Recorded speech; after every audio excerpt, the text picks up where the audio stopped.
subscribe Ito Money Vlog.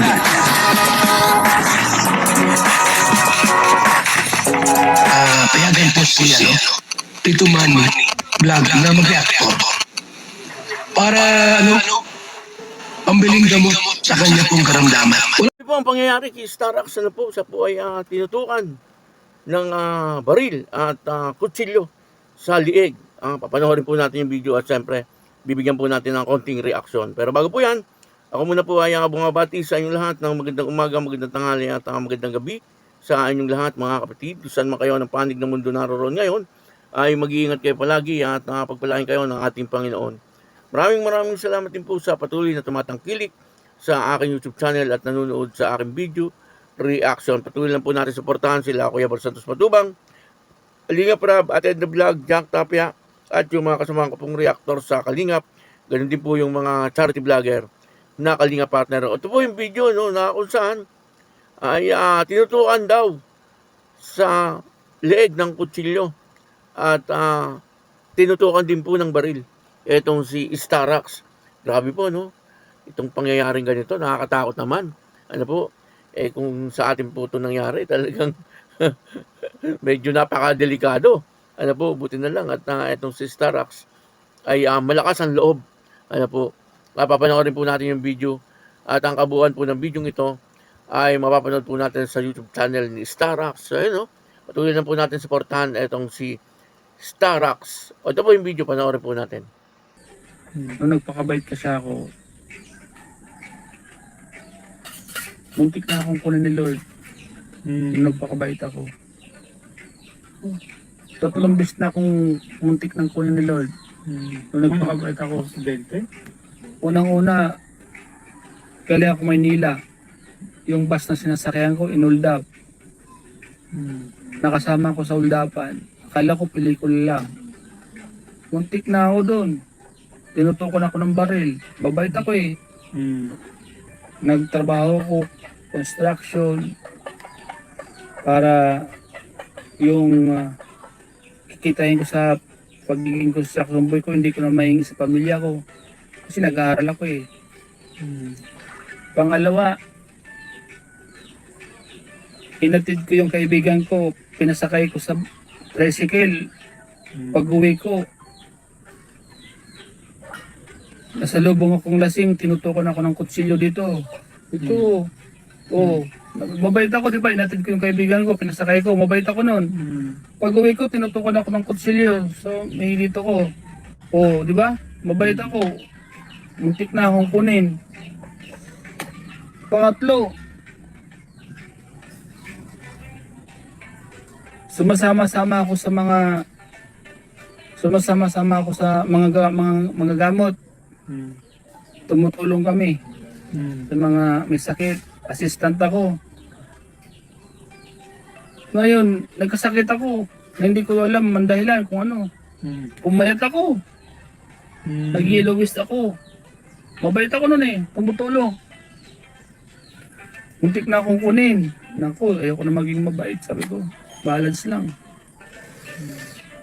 Kaya kita mo si Kuya Bal, tumutulong, mabait, pero ang turing lang salbahe. Kita mo, hindi kinukulong.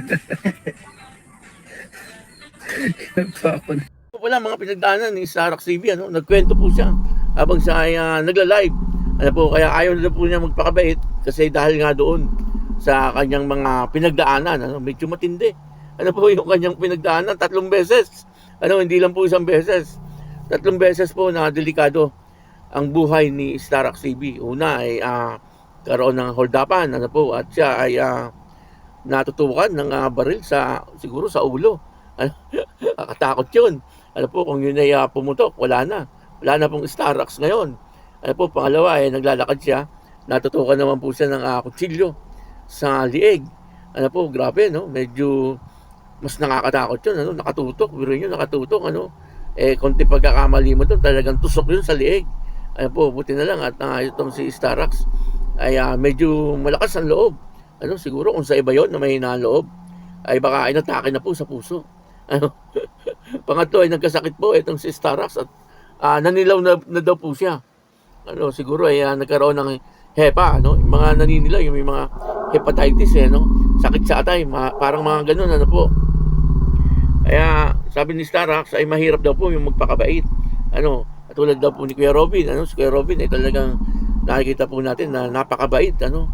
At pagdating po sa mga anak ay talagang asikaso po niya. Ano, kahit po nung nasa Manila pa lang, etong si Ate Pia, ano po, at si Kuya Robin pa lang ang naandun sa kanilang bahay, ano. Hindi pa po ganyan kalaki yung bahay ni Kuya Robin. Yung nasa likod na maliit na bahay, yun po ang dating bahay nila Kuya Robin. Pero malinis. Kitang-kita po natin noon, ano, na si Kuya Robin ay talagang maasikaso sa bahay at ganoon din po sa kanyang mga anak. Ano, napakabait po ni Kuya Robin. Sabi nga kaya daw kinuha kaagad etong si Kuya Robin kasi napakabait daw po. Ano, kaya si Starax ay muntik na daw po yan mangyari sa kanya. Nang siya daw po ay nagpakabait. Ano, kaya ngayon ay ayaw na raw po niya magpakabait. Kumbaga ay balance lang. Ano, minsan ay mabait, minsan ay salbahe. Siguro ganoon, ano. Ganoon ang balance lang eh. Ano, pero sa tingin ko mabait po ito si Starax TV. Ano po, kaya lang siyempre ay nasa lugar siguro yung pagiging mabait niya, ano. Siyempre kapag inaapihin na siya, eh lalaban po yan. Ano po, at nakikita naman po natin kay Starax na talagang mukhang palaban din.